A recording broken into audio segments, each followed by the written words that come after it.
दा जों बेसेबां गाहायाव दोनखायो बेखायनो आंबो जुदि माब्लाबा MLA जुदि जानो हायोब्ला नोंथांमोननो नैबे हारिमु आफादनो मुसलपुर डिस्ट्रिक्टनो 5 लाख 15 लाख बिदि हिसाबै जानो हागौ बेखायनो आं जोबोद थिखोनांगोन नोंथांमोना दा जोंहा बेयाव फैनानै जोबोद गोजोननाय मोनदों दा खोथाया जाहैबाय दिनै हारिमु आफादा बे बादायनायखौ मानो लानाय जादों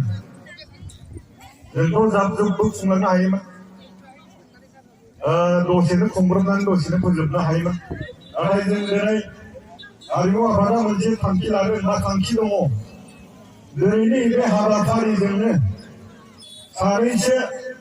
मोसाखावरिफोरखौ नैबे जायगानिफ्रायनो देरहासार खालामनानै स्टेट लेभेलाव सेन्ट्रेल लेभेलाव जों सासे मुंदांखा खनगिरि मोसागिरि खालामनो हायो नामा जोंहा थांखि दङ नङाबाथ' जों जाब-जुब खालामनानैबो जोङो फोजोबनो हायोमोन हारिमु आफादा मोनसे मिजिं दङ थांखि दङ गोदोनिफ्राय जों जानला मोनला लोंला जाला जानला मोनला बैसागु मोसायोमोन गाननाय जोमनायफोरा थिग गैया लोंनाय जानानै जों मोसानायमोन हौवाफ्रानो हिनजाव जानानै मोसानायमोन गाननाय जोमनायफोरा बर'नि नङामोन दा बेफोरखौ नोजोर बोनानै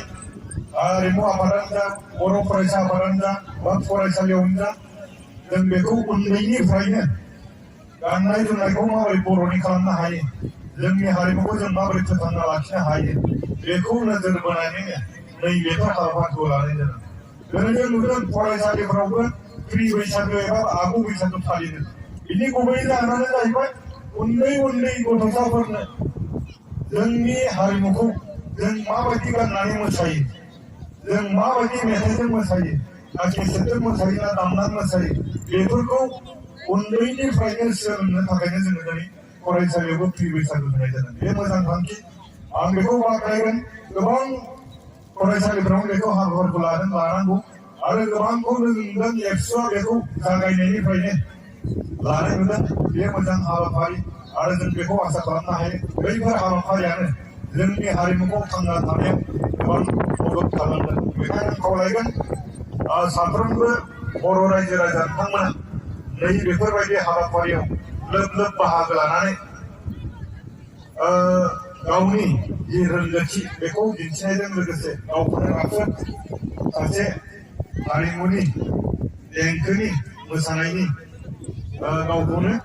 थांनानै थानायनि लामाखौ लागोन होननानै आं आसा खालामगोन मानो होनबा जों मिथिगौ फरायसालियाव गोबाङानो फरायो साबैसे साख्रि मोनो एसेबां फरायो गासिबो साख्रि मोनाखै बेखायनो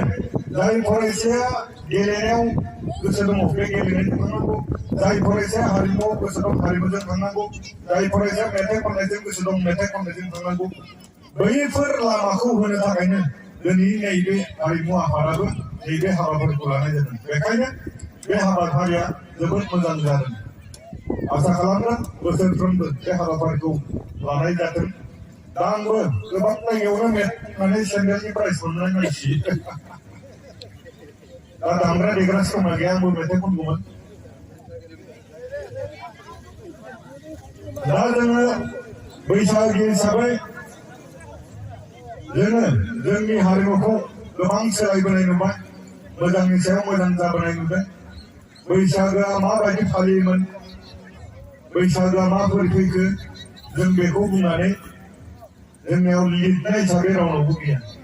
रावबो जोंनि स्कलारफोरनियाव जोंनि लिरगिरिफोरनियाव बियो माबोरै फैखो बियो जोंनावबो लिरनाय महरै गैया आं बुजिनायाव जों बर'फ्रा आबादारि हिसाबै बे बैसागोआ आबादजोंनो सोमोन्दो दङ मानो होननानै बुङोब्ला जों मिथिगौ जोंनि माहाजोनफ्रा गोदो मा खालामोमोन दाहोना रुवाथि लायोमोन जेब्ला दाहोना रुवाथि लायो जों मिथिगौ बैसागो बोथोरखौ गोदान बैसो हिसाबै बेयावनो रुवाथिफोरखौ हगारनाय जायो आरो गोदानै बिनिफ्रायनो लानाय जायो दा माहाजोनफ्रा रुवाथिफोरखौ दाहोनाफोरखौ हगारनायनि सिगाङावनो बोसोरसे मानि खस्थ' खालामबाय जाहोबाय होननानै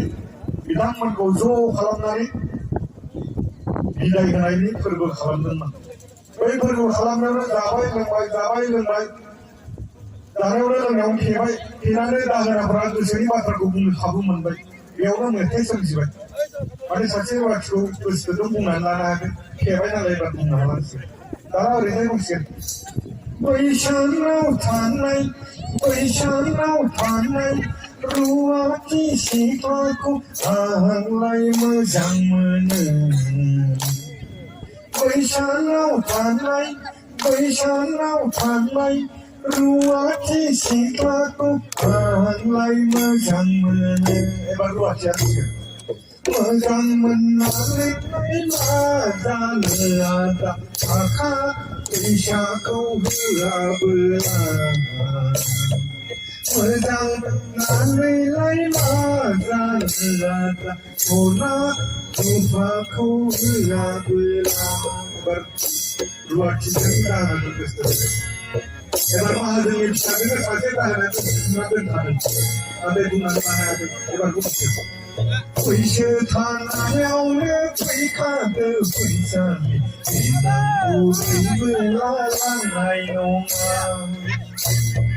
बैसो थानायावनो फैखादो फैसानि देनांखौबो लालांनाय नङा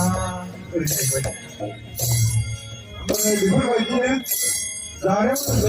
जानायावनो मास मोनसे गाहाम जोंना बैसागोआ बारलांबाय दाना बेफोरबायदिनो जानाय लोंनाय बाराद्राय नुनानै